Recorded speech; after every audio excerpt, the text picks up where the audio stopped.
Hello everyone, welcome back to SR Tech Lab. In today's video, I'm going to show you how to set up and configure a Cisco 8851 IP phone with a Cisco Key Expansion Module, also known as the KEM. This demonstration is based on a real deployment for a reception desk using Cisco Unified Communications Manager, CUCM. By the end of this video, you'll learn how to install the hardware, configure the phone, enable the expansion module, and assign speed dial keys. Let's get started. Here is the brand new Cisco 8851 IP phone, along with the Cisco Key Expansion Module. Inside the box, you'll find the phone, handset cable, stand, network cable, and the Key Expansion Module. Let's assemble everything before moving to the software configuration. Now attach the Key Expansion Module to the side of the phone. Secure it properly so the connector is firmly attached.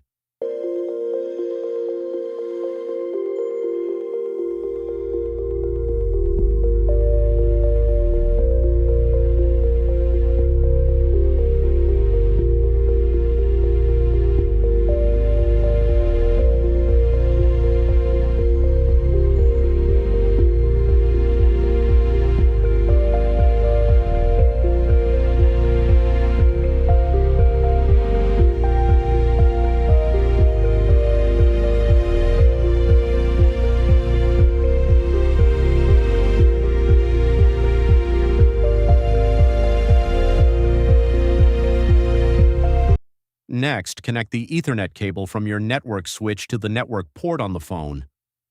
If your network supports Power over Ethernet, or PoE, the phone will receive power directly through the network cable. Otherwise, you can use the Cisco power adapter. Once all connections are complete, the hardware setup is finished. Now let's begin the configuration in CUCM.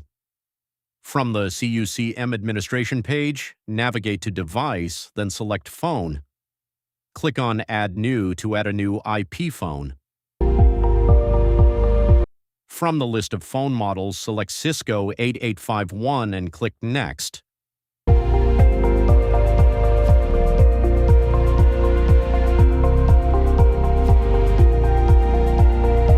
Now enter the MAC address of the Cisco 8851 IP phone.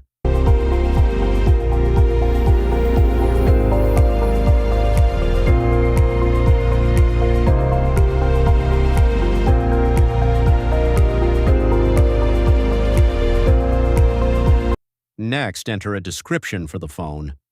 I'm configuring this phone for the reception desk. Using a clear description makes it easier to identify the device later, especially in environments with many IP phones. For the device pool, I'll leave it as the default device pool. In your environment, you can select a different device pool if your organization uses multiple locations or different configurations. For the phone button template, I'll select Standard 8851 SIP. This template defines how the line and feature buttons are assigned on the phone. Next, for the soft key template, I'll choose Standard Feature. This enables the default soft key functions available during calls and other phone operations. For the Common Phone profile, I'll select Standard Common Phone Profile. This profile contains common settings that can be shared across multiple Cisco IP phones, making administration easier. We'll configure the Calling Search Space, also known as CSS. In my environment, I'm selecting LD_CSS.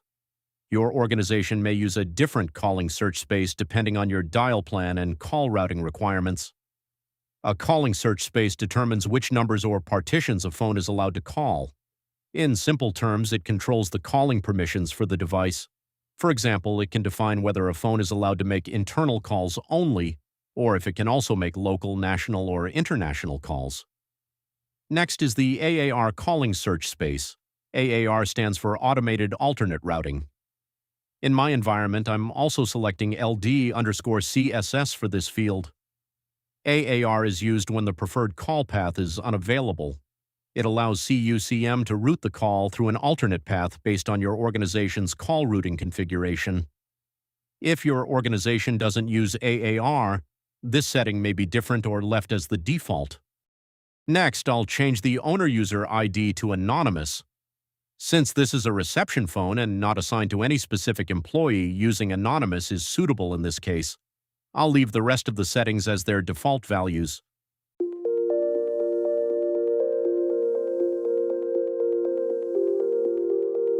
Now let's move to the protocol-specific information section. For the device security profile, I'll select Cisco 8851 Standard SIP Non-Secure Profile. This is the profile we're using in our environment.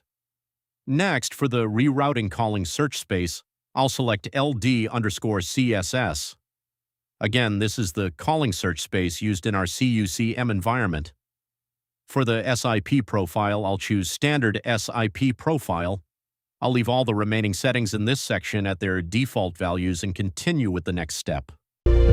Now, I'll leave all the remaining settings as their default values.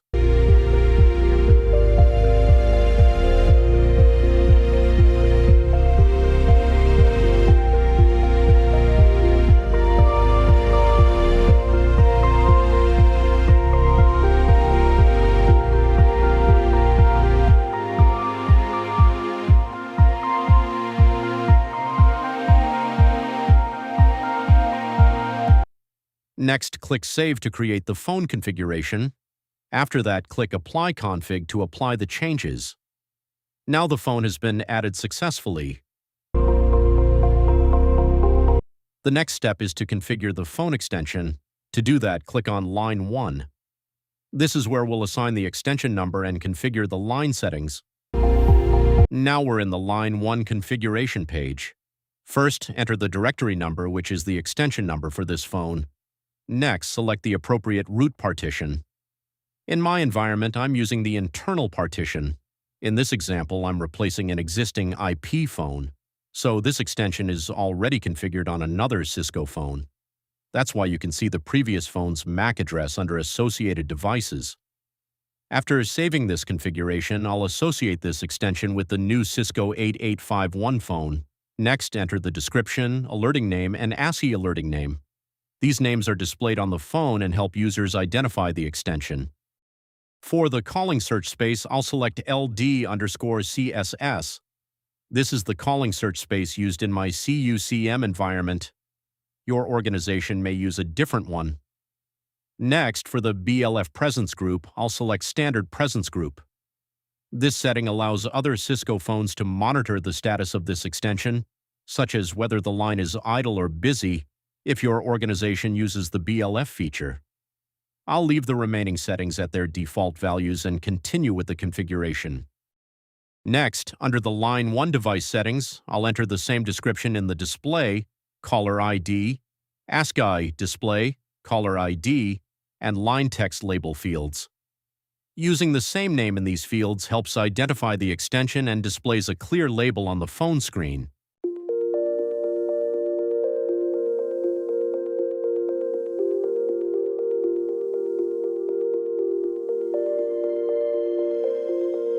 Now I'll leave all the remaining settings with their default values. Once everything is configured, click Save to save the line configuration. Then click Apply Config to apply the changes to the phone. The extension has now been successfully configured and associated with the Cisco 8851 IP phone. In the next step, we'll power on the phone and verify that it registers successfully with Cisco Unified Communications Manager. Now it's time to connect the Cisco 8851.IP phone to the network. Once connected, the phone starts booting automatically and downloads its configuration from CUCM. After a few moments, the phone registers successfully, and you can see the configured extension and display name on the screen. Let's make a quick test call to verify everything is working correctly. However, you'll notice that the Key Expansion Module, or KEM, is still turned off. This is because the KEM requires some additional configuration in CUCM before it becomes active. If you're using a standard Cisco IP phone without a Key Expansion Module, your configuration is now complete. The remaining steps in this video are specifically for phones that use the Cisco Key Expansion Module, such as reception or operator phones. As you can see, the phone is able to make and receive calls successfully. In the next section, I'll show you how to enable the KEM and CUCM and configure its buttons for speed dialing. Now, let's configure the Cisco KEM.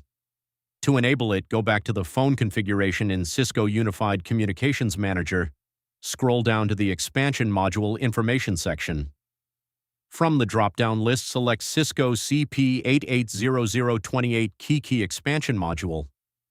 This tells CUCM that a key expansion module is connected to the Cisco 8851 IP phone. After selecting the module, click Save, then click Apply Config. Finally, reset the phone if required. Once the phone restarts, the key expansion module will power on and become ready for configuration.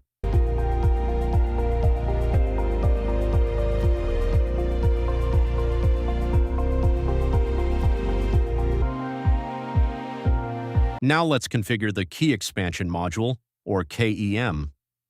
To do this, go to Device, then Device Settings, and select Phone Button Template.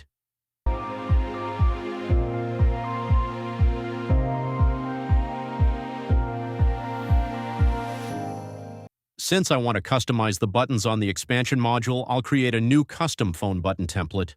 I'll copy the existing template and use it as a base.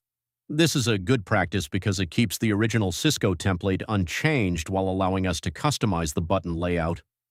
Once the custom template is created, we can configure the buttons according to our requirements. Now I'll customize the button template for the key expansion module. In my configuration, I'll keep button 1 and button 2 as line buttons. Then from button 3 all the way to button 28, I'll change the button type to speed dial. This setup is ideal for a reception phone because it allows the receptionist to quickly call different departments or employees with a single button press. Once the button template is configured, click Save.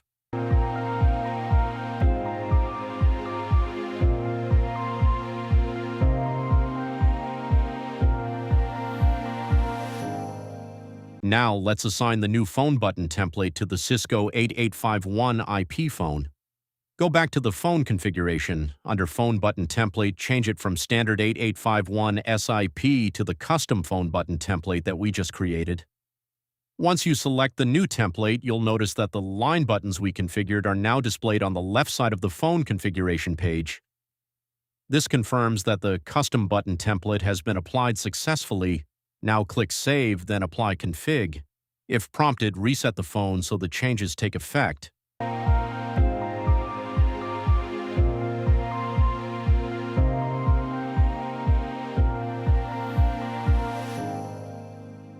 Now it's time to configure the speed dial buttons on the key expansion module.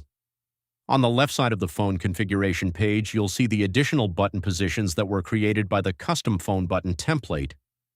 Select one of the speed dial buttons. Now enter the extension number that you want to assign to this button. You can also enter a label or description so it's easy to identify on the KEM display. For this demonstration, I'll configure 1 or 2 extensions as speed dials. After entering the details, click Save and Apply Config. Once the phone refreshes, the assigned extensions will appear on the key expansion module. Now, with a single press of a button, you can quickly call the assigned extension.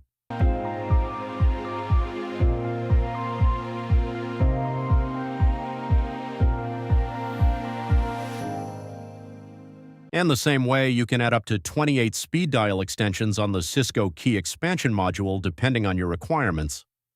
This setup is especially useful for reception desks, operators, and help desks, where quick access to multiple extensions is important. That brings us to the end of this tutorial. I hope this video helped you understand how to configure a Cisco 8851 IP phone with a Cisco Key Expansion Module using Cisco Unified Communications Manager. If you found this video helpful, please like the video, subscribe to SR Tech Lab, and turn on the notification bell so you don't miss my upcoming IT and networking tutorials. Thank you for watching, and I'll see you in the next video.